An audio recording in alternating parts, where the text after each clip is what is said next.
Thank you so much. It is wonderful to be here. And I say that with special enthusiasm because I have 6 kids, and my oldest is 10. So this is truly my only opportunity to speak for a few minutes without being interrupted. And I just need to set some ground rules right now. If you want me to refill your sippy cup, you are just gonna have to wait, because this is my time to be able to finish a sentence without getting someone a snack or a sippy cup. So truly, it is great to be here. And you guys have this fancy thing I've heard of called seasons. I'm from Austin, where we have heat, like kill you as soon as you step outside heat, less heat, one day of ice, and then back to heat. So I'm really enjoying this weather. The first night I was here, it was cold and raining, and everyone was having to walk in the rain. And I started by saying, "I'm loving this beautiful weather." And everyone thought I was making a joke, but I said, "No, I'm from Austin. I'm loving this beautiful weather." So I am thrilled to be here today to tell you my story of going from lifelong atheism to Catholicism. I hope that it will teach you a little bit about the atheistic mindset. I hope it equips you to perhaps be able to dialogue with your atheist loved ones who might have fallen away. And most of all, I hope that it inspires you with a new love for your Catholic faith. And I hope that it also reminds you that by hearing my story, you can remember that truly nobody is ever so lost that God can't find them. So to start at the beginning, I was always an atheist. I mean, I was like, 5 years old, and it had never occurred to me that God might exist. The atheist materialist worldview that, if you can't prove something, if you can't observe it directly, it must not exist, just seemed obvious to me. I believe that this podium exists because I can touch it, I can observe it. That made sense to me. How could you possibly believe in something or someone that you cannot see or observe? Even as a young child, that view completely made sense to me. My father was an atheist. I say was because he says he's agnostic now, so we're moving in the right direction.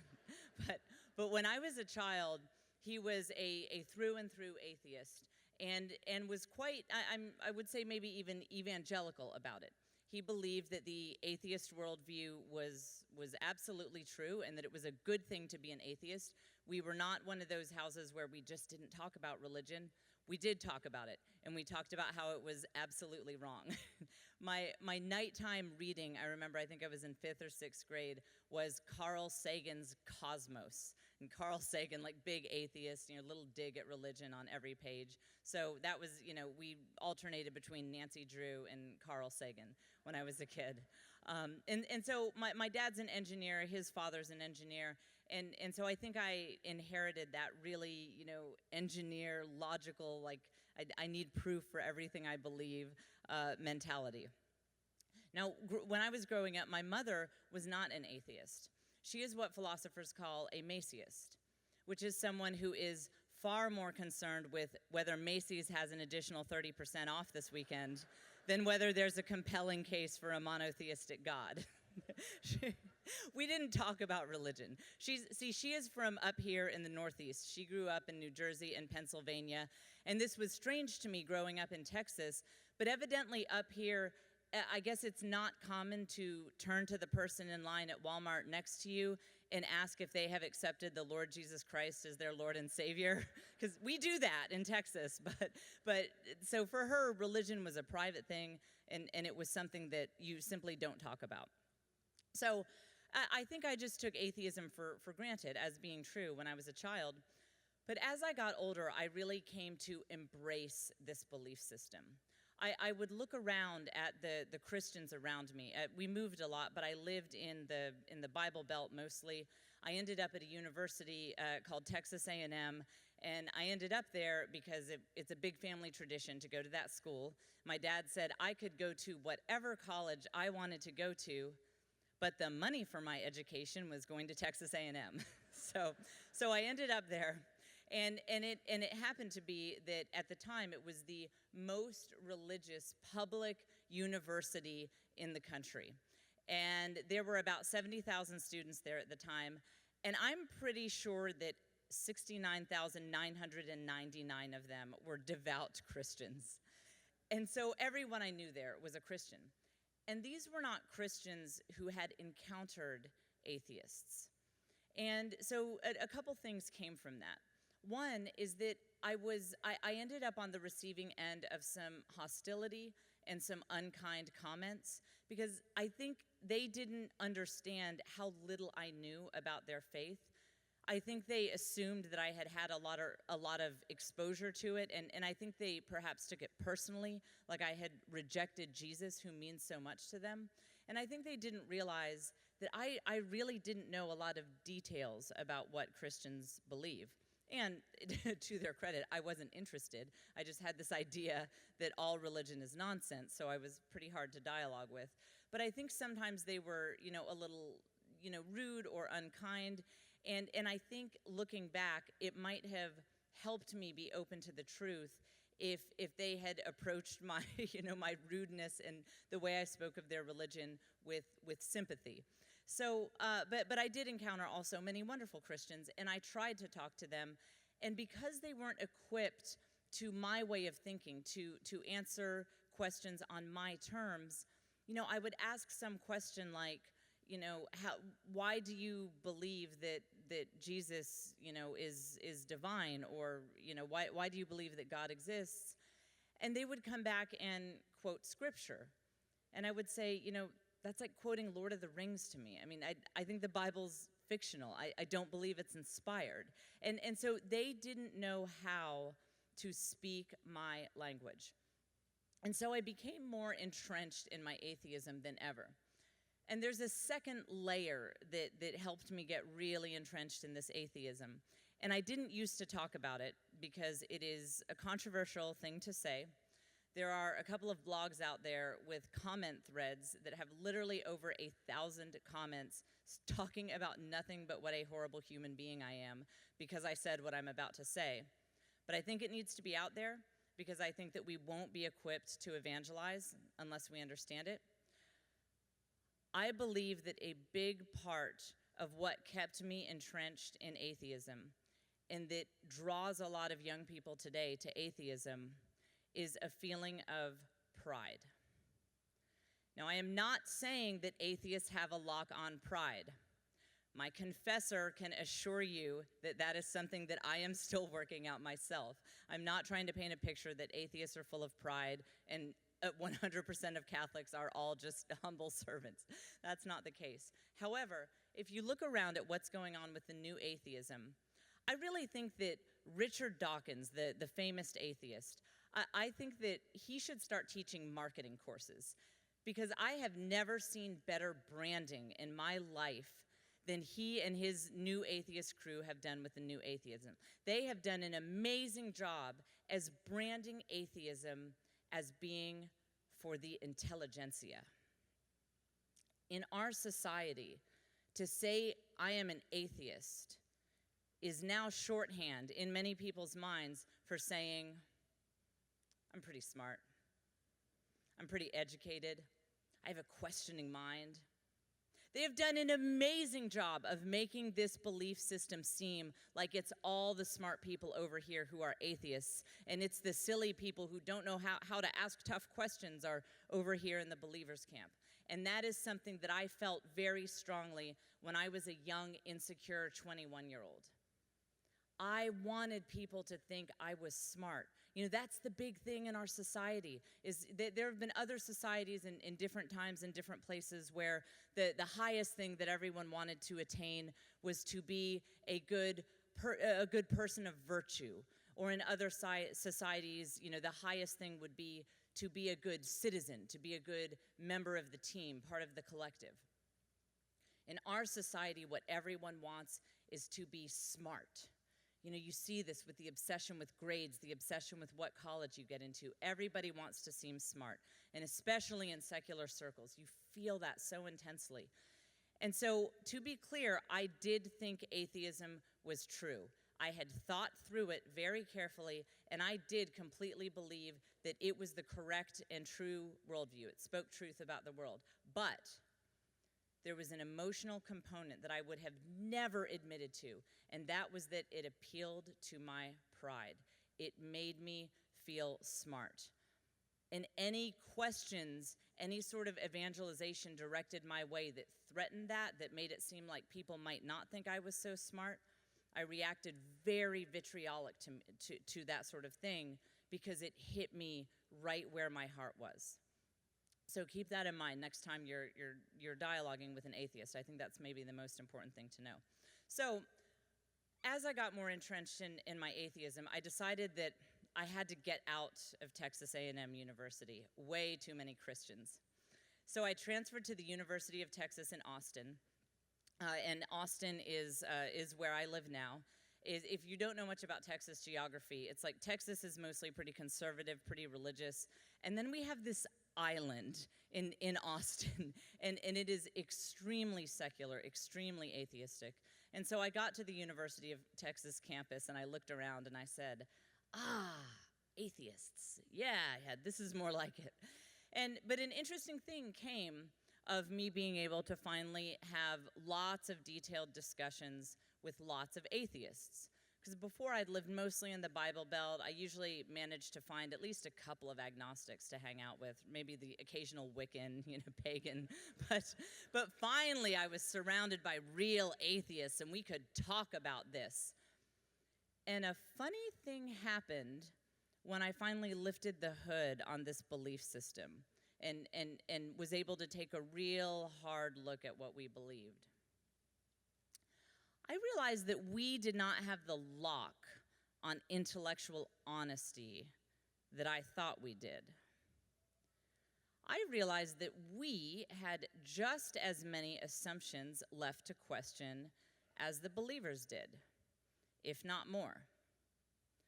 To start with the basics, this is something I talk about in my book, and I go into a lot more detail in it. But to start with the basics, the fact that we believed that human life is nothing, that we're all just randomly evolved sets of chemical reactions, we came from nothing, we'll return to nothing, I didn't really understand why any of us should get out of bed in the morning if that's true. I mean, isn't it all just kind of meaningless? I mean, if no memory, no acts of heroism, no acts of love, if a meteor hits the earth and it all goes away tomorrow, that none of it mattered, none of it lasted, how can you find joy and meaning in your life under those circumstances?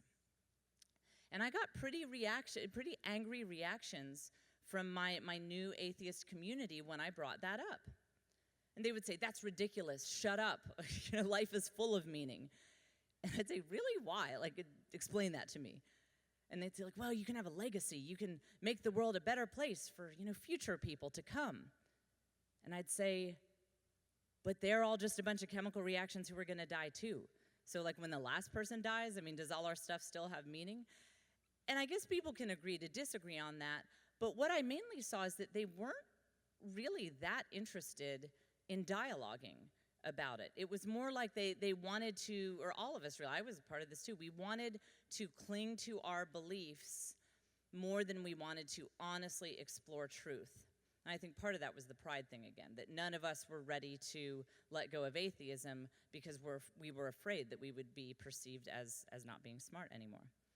The biggest thing that concerned me was when I started taking a hard look at the atheistic moral code. Because the atheists I knew were all really good people, tried hard to love others and to serve, and that was a big thing in my family too. My dad always said, let's be good people just for the sake of it. We don't need a book, we don't need a man in the sky telling us to be good people. Live by the golden rule out of the goodness of your heart, and not because you fear some deity. And that always sounded right to me. And that was a kind of the salient feeling among the atheists that I hung out with. It was so important to us to be good people and be good people for the right reasons. But then suddenly, I thought, I started asking, well, where do we get this moral code? And the answer typically was, well, if you look at human evolution, humans thrive when they live in peaceful communities where there are not wars and chaos. And so humans have naturally evolved to have a genetic predisposition to want to be peaceful and to want to serve each other. And I would think, well, that says maybe what is inherent in our genetics, but that does not say what we should do. Because you could just as easily look at evolutionary data and see that evolution has prized the survival of the fittest. You could just as easily, from a purely atheistic moral code, from a purely atheistic worldview, derive a moral code in which it is okay for the strong to dominate the weak, in which it is okay for the most fit people to get rid of the people who are less fit, who are getting in the way. From a purely atheist materialist perspective, you cannot say that the love and kindness and peace-based worldview is objectively superior to the one in which the strong dominate the weak. All you can do is look at data and make your own personal call on it, but you cannot derive a should simply from looking at data. And perhaps the scariest moment came when there was a professor, big atheist professor, who he was probably trying to be shocking, but he made the statement that it would be less ethical to kill an adult pig than to kill a newborn baby. He said he would be okay with someone killing a newborn baby more so than killing an adult pig, his rationale being that pigs are more cognitively complex, more aware of their surroundings than a newborn baby is. Now, I read this in the student newspaper when I was down there at UT, and my friends and I were shocked by this. We were so annoyed by this guy. He's making atheists look bad. What a jerk. And we said, look, this guy is so wrong because, because actually, when those annoying Christians at A&M used to ask me, why do you believe that humans are more valuable than, say, that bug crawling on the floor over there? I would say, oh, yes, well, I have an answer to that. That is because humans are more cognitively complex, and we have emotions, and we are aware of our surroundings, and we have intelligence. And so I had established a spectrum on which, the gnat over here doesn't have a whole lot of thoughts, not super aware of its surroundings. And then this spectrum over here says intelligence, awareness of your own existence. So that's value over here. That's how we derive value for a living being. But, a pig is further along that spectrum of value than a baby is. So if I were to stick to a purely atheist materialist worldview, I could not say that that professor was wrong. And that put me in a really scary situation, because I still thought that atheism was correct. But I suddenly realized that it had a lot more chilling implications than I realized, and that nobody in the atheist community, except for the occasional crazy professor who wanted attention, nobody was really willing to have a serious conversation about this.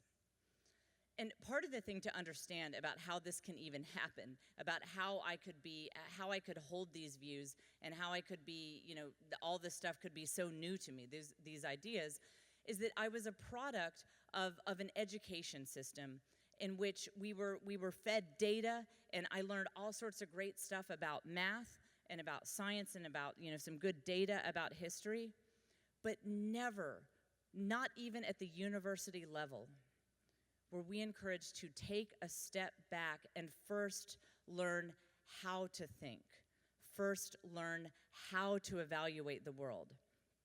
And I really believe that this is at the root of a lot of what we see in atheism. The fact that our children are not first being taught how to think before they start thinking about things. This is summed up in one of my very favorite quotes of all times. You are probably familiar with Richard Dawkins' book, The God Delusion. That's the one that your 17-year-old atheist nephew keeps telling you need to read. When the London Review of Books got a hold of the God delusion. By the way, if you want some entertainment, look this up. London Review of Books on the God delusion. Every word is just priceless. I love it. My favorite quote is, they say, and I'm imagining the British accent here, "Imagine someone holding forth on biology whose only knowledge of the subject is the British Book of Birds, and you have some idea of what it feels like to read Richard Dawkins on theology." And that in a nutshell is modern atheism. I mean, you actually have people like Bertrand Russell back in the 19th century saying a few interesting things about this worldview and at least being honest about what atheism means. But you have these modern atheists, like on my blog, I was going to do this critique of the God delusion, and I was crushed by his ignorance.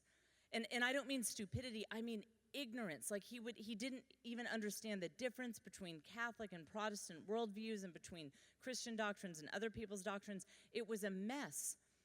And so you see these people as part of this new atheist movement who are spouting off about theology, but because they don't even realize that there are some questions that science can't answer. They actually believe that science can answer every single question in the world. And it leads them down this path where they're trying to use science to examine things that science doesn't answer.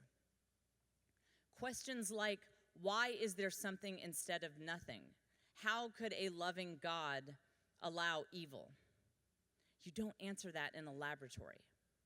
But nobody knows that because nobody understands the proper roles of the different educational disciplines these days. I certainly didn't. So to fast forward, I was out of college, and I met this wonderful young man who is now my husband, and this guy was smart. He grew up poor, very poor. He was raised by a single mother, and they were so broke all the time that she often couldn't even put food on the table, and they couldn't even run the heat in the winter a lot of the time. Although they lived in Houston, so I mean, it wasn't that bad, but they were broke. And so everyone thought that this woman's kid was either gonna end up, in jail, or, that best case scenario, maybe one day he could at least have a job, but that would be, that would be an amazing turn of events given his circumstances. Well, she wanted something more for her son, so she told him that she had heard about these universities called Yale and Harvard, and that he should go to one of those, because if you go to those universities, then you're not poor anymore. It was very simple and very clear to her. So he said, okay. He didn't even know what the SATs were, but he just sat down and took this test and got an almost perfect score. And he went to Yale and graduated in 3 years with honors. He went to Columbia Law School, and he went to Stanford Business School and studied in the master's program of computer science at Stanford, rubbing elbows with like the founders of Google and all these places, because, why not? And it's funny, he actually had a possible opportunity to be employee number 16 at Google, and he turned it down to come to Austin. And I often tell him, like, oh, honey, who needs billions of dollars when you have me? Because we wouldn't have met if you'd worked at Google. You'd be so sad and alone with your billions. So this guy obviously was very smart. So I was shocked when it came out a few months after we started dating that he believed in God. I was even more shocked when he said he considered himself a Christian. Uh-oh. Now, again, we live in Austin, so this all kind of made sense in his mind, the fact that he never read the Bible, never prayed, and hadn't been to church in years, but, it's Austin, so you can still be a Christian there. That makes sense in people's minds. And so he didn't follow anything from the traditional Christian moral code, but he was a Christian in his own mind. And that was shocking to me, like, this guy's smart. How can he believe in this Jesus stuff? And what he said, which was very unusual for him, to give you an idea of the type of person he is, he's now a CPA as well as being a lawyer and an MBA, because he does this kind of stuff for fun. So he's a very linear thinker, not a big, emotional guy. And so it really stood out to me. It was very shocking to me when he said He said, look, I don't really actually know anything about Christianity, to be honest. But he said, I was baptized in a full dunk Baptist baptism when I was 13. And he said, when I came up from that water, I encountered something real. I encountered someone real. And he said, I don't know anything about this belief system. I'm probably pretty much the worst Christian in the world, but I will never deny that I encountered a real living person when I came out of those baptismal waters. And so that really made an impression on me. And I didn't think he was right. I wasn't ready to believe in God or anything, but it did show me that you could be smart and reasonable and believe in God. I still didn't know how that worked because I was in that mindset of, if you can't prove it in a scientific laboratory, then it must not be real. But it showed me that it is possible. And that was an important moment of planting the seed. So Joe and I got married in a completely secular wedding. You can read about that in the book, but let me just give you a hint. If you are going to reinvent the wheel on a thousands of year old tradition, you might want to rehearse it first. So you'll see in the book what happened there. Let's just say it was a very, very secular wedding. And so my first child was born a year later. And suddenly I started to think of those old questions I had about atheism. All the intellectual inconsistencies that I saw, all those unquestioned assumptions. Over the past few years, since I met Joe, my husband, I had been dealing with it by going to cocktail parties and traveling. That was my answer to the big questions about the atheistic moral code was, who wants to go out for drinks tonight? But now, suddenly, I had a child. And I thought, if I'm going to pass this worldview onto someone, it's one thing if I myself adhere to a worldview that kind of is, I realize it doesn't make a lot of sense and that we have a lot of questions left to question. I don't want to pass a weak or false worldview onto my child. So I started asking questions again, this time with humility. Because finally, having a child made me let go of that pride that I had clung to for so long. And I said, I don't really care about looking smart anymore. I don't care if people think I'm stupid. I just want to know what's right.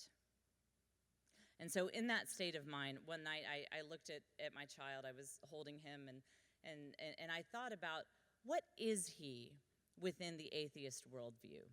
My father always trained me well to think through anything you believe.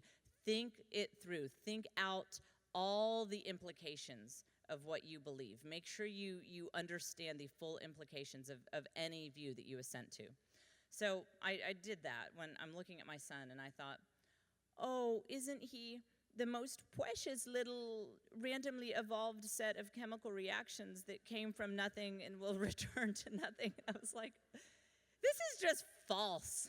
This is not true. And it's not that I don't want it to be true. It's not true. This is ridiculous. In that moment, I realized the love I feel for my son, the love that had exploded in my small little family since he'd been born, it's real, and it comes from something external to the human brain. Yes, that you can look on the MRI and see, the chemicals lighting up when we experience, what scientists label as like, oh yes, those are the love patterns right there. Yes, the chemical reactions in our brain might be a conduit. But I realized that the love I felt for this child exists and is real and would still somehow exist if the whole world blew up tomorrow. And so I said a prayer. But I didn't know how to pray, so it was kind of weird. I mean, because I had real ridiculous questions like, what's the difference between talking to yourself and talking to like the invisible thing that may or may not be out there that's outside of yourself? I was literally, asking like, is this thing on, like my prayer microphone? So I didn't know what I was even speaking to, but I just said, if anyone or anything out there can hear me, like, holla, like, I mean, let me know, I'm open. And now, so, I had grown up in the Bible Belt. And so, I mean, I guess part of me thought, God might actually exist. And if he does, like, stuff is going to happen. I mean, like, there are going to be some angels and some lights, or at least like a really weird coincidence, like someone knocks at the door and like gives me a special message. And so I said this prayer, nothing happened, and I was like, okay, so God doesn't exist, can check that off the list. Because I thought, and you hear this from atheists a lot, I'm like, all right, if there is one personal God out there who wants me to know him, I just initiated contact and he didn't say anything in response, so he must not exist, right?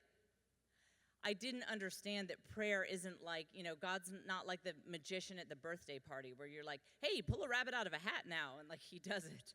I had a lot to learn about how we communicate with God.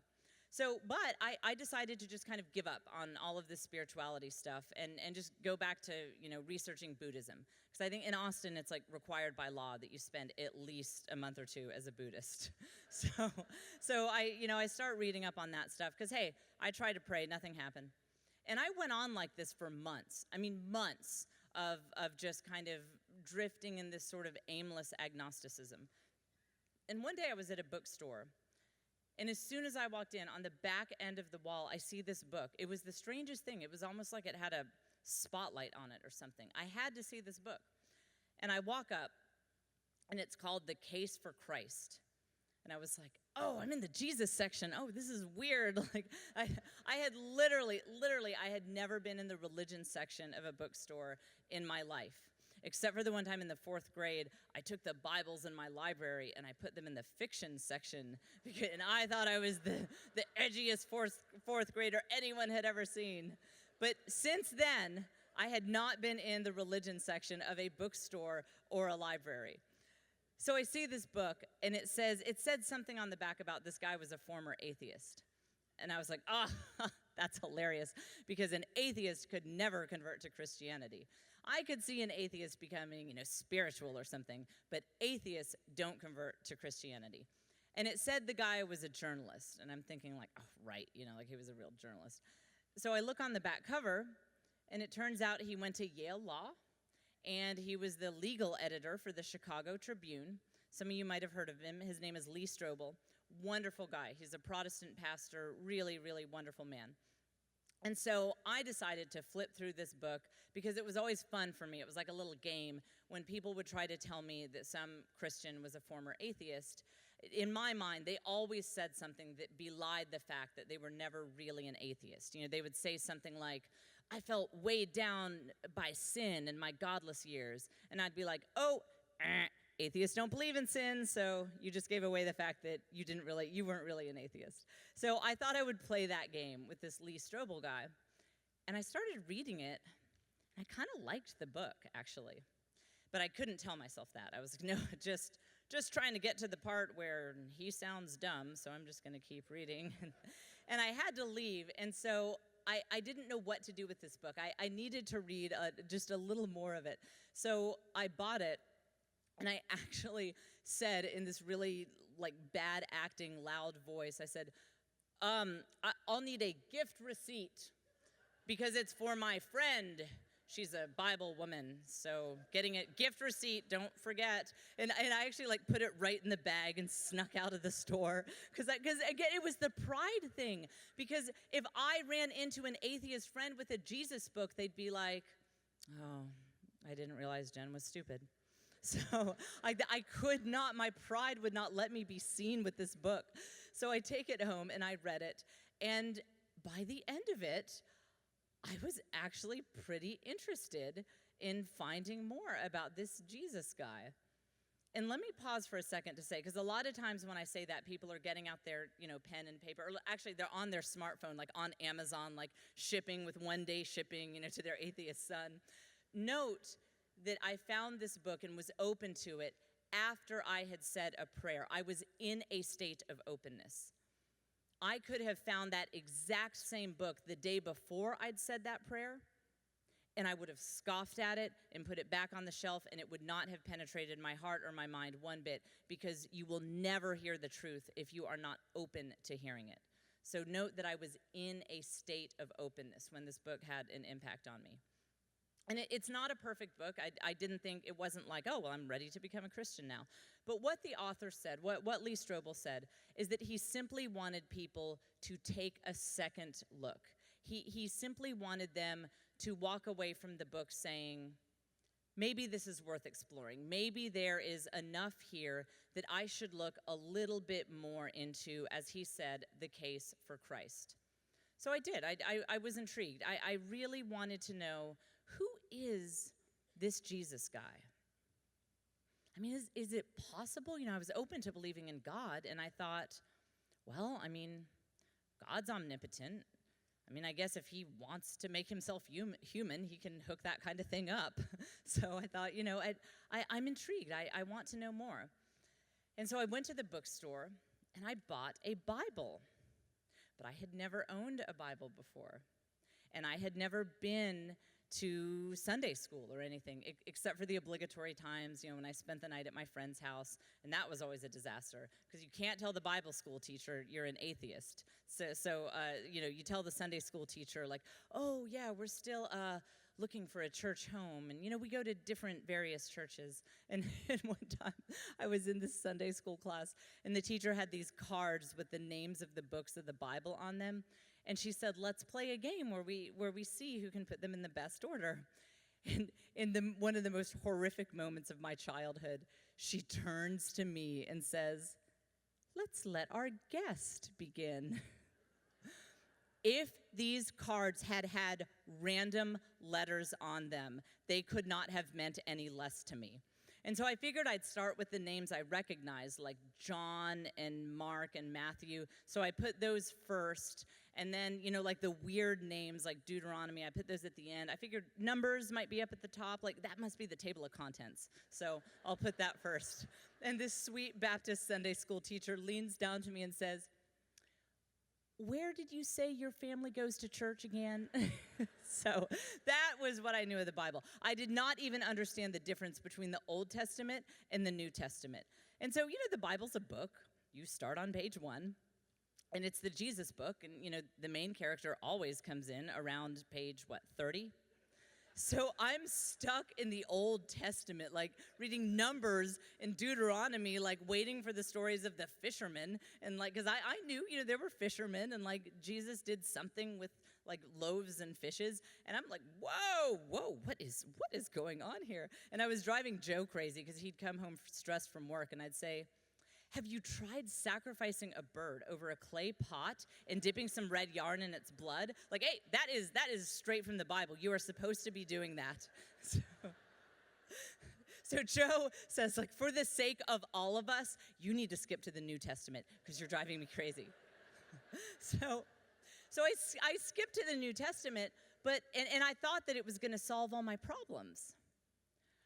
But I was still just as confused as I was before. I didn't see a clear case for this traditional Christian moral code that I knew existed. I didn't see a clear case laid out. I mean, that I was really expecting bullet points, like, we don't believe in euthanasia, and we don't believe in abortion, and we think these things are wrong. And it was stories. Like, I really was thinking it would be a little more clear, a little more direct. And so I went online, and I would ask these Christians, I would say, so, you know, like, for example, the case for euthanasia. Are Christians okay with euthanasia? And they would say, some would say, oh, yes, euthanasia is actually fine in most circumstances. And here are the scripture passages that support that. And then others would say, no, we do not believe in euthanasia, and here are the scripture passages that support that. And I was encountering all these people who sincerely believed that they had the right answer, and every single one of them had scripture verses to back up their claims. And people would say to me, you know, when I would have these discussions mostly online, and they would say, well, you know, if you're confused about it, you need to read the Bible for yourself, and then, you know, the answer will be clear to you. And I would say, like, how much free time do you think I have? Like, don't Christians have jobs? I mean, like, so I have to have an encyclopedic knowledge of the Bible I have to become basically a personal theologian so that I know how to interpret this verse, with the other verse. And wait a minute, this also requires literacy. The world literacy rate is only 80%. And in most times and places in history, it's been vastly lower than that. And also, it requires the printing press. Before the 1500s, Bibles had to be written by hand. I mean, they cost the equivalent of a few years' salary for the average person. The average person certainly could not just own their own personal Bible, let alone a concordance. I saw a system here that worked very well in modern America. But it was not a universally applicable system. This was not a system that worked in all times and places. And furthermore, what people said is that, okay, you're seeing some confusion about the Christian moral code. Some people say, euthanasia, abortion, gay marriage, all this stuff. Yeah, well, we can kind of agree to disagree on our moral code. But I didn't think that was really true. Because one of the things I discovered about Christianity that was so compelling to me, so when I read C.S. Lewis, he talked about how what Christians believe is that God is the very source of all that is good, of all that is love. And so when we say, like, God is good, we're not saying what God is. We're saying what good is. Good is God. Those yearnings that I felt for being a good person when I was an atheist were actually yearnings for God. That sense of love I felt for my child, that was literally an experience of God who is love itself. And so when you are portraying a moral code, when Christianity articulates its moral code, which is a distinction between what is bad and what is good, drawing the line between what is bad and what is good, it is drawing a portrait of God. To say what is good and what is bad is to say what is of God and what is not of God. And I looked around at the Christians who said, oh yeah, Jesus loves euthanasia and abortion and marriage between just any two people who want to get married. And the Christians who said, no, Jesus believes that euthanasia is wrong and abortion is the taking of an innocent life and that marriage is meant to be between a man and a woman. And I said, they're worshiping two different Jesuses. This is not the same Jesus. And as an outsider who was trying to get these answers, I needed to know who is Jesus Christ. But I was getting different answers from different Christians. And so I had started a blog. I had recruited readers based on people. I went to these big hardcore atheist sites, and I had recruited readers based on the people who could best debate atheists, who could just demolish atheistic arguments. And it was then, when I started having these problems, that I found out something I had not realized. I had accidentally recruited all Catholics. When I had found this group of, I had chosen a group of people based solely on the criteria that they could make atheist arguments look like the ridiculous nonsense that they were, and to a man they were Catholic, the people who could do this. So these people said, how about this? Here's another theory. What if, before Jesus went back to heaven, he founded a church? And he instilled it with his own authority. And just like with the writers of the Bible, like how with the writers of the Bible, he took imperfect people and used them to convey perfect truth? What if he didn't stop doing that? What if he did that with this church that would be a living church that could choose the canon of the Bible inspired by God, that could keep speaking truth for all times and all places, even after he returned to heaven? And I said, yes, Yes, this explains the issue of how people who are illiterate can know God. This explains how people could find God before the printing press. Yes, this explains, how we can know what God is saying through the Bible. Yes, this makes so much sense. And they said, that's the Catholic Church. And I said, no, there's no way I could not be Catholic. But I had nowhere else to turn, because I believed that there was something real and something true about this Jesus guy, and I wanted to know more about him, but no other Christian theory made sense. This was the only theory that made sense. And so at this point, Joe was along with me, and not knowing what else to do, we began to research Catholicism. And I was shocked to find that it was the most internally consistent belief system I had ever encountered. It had a body of wisdom that made me want to drop to my knees in awe. And every time I read the catechism or the works of the doctors of the church, I felt more and more like I had found the owner's manual to the human soul.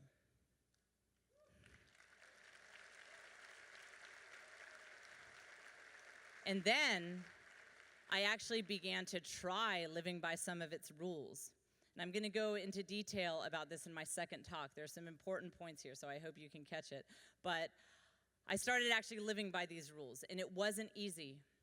But what I found is that these quote-unquote rules that are so maligned in popular culture were actually more like a doctor's prescription. You don't have to follow it, but it's like a prescription from the perfect doctor for living a life of love.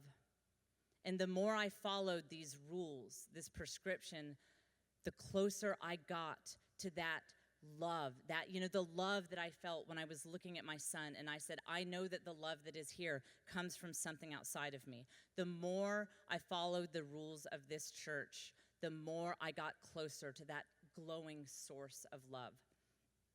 And so to give you a little spoiler in my book, Joe and I become Catholic at the end. We saw that this church answered every question we had. It made sense of Christianity. It made sense of our lives, of human life, of the world. And it brought a peace and a joy into our life that we had never even come close to experiencing before. And so Joe and I became Catholic at Easter Vigil 2007. And our lives have been just a whirlwind since then. It has not always been easy. Honestly, our lives are kind of harder than back when I was an atheist, and my big concern was, which cocktail party to go to on the weekend. But I have never, ever, for one moment, missed my life before Christ.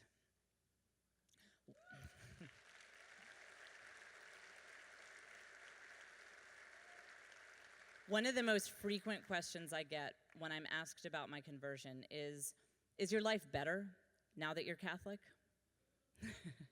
I'm like, well, it depends on the day.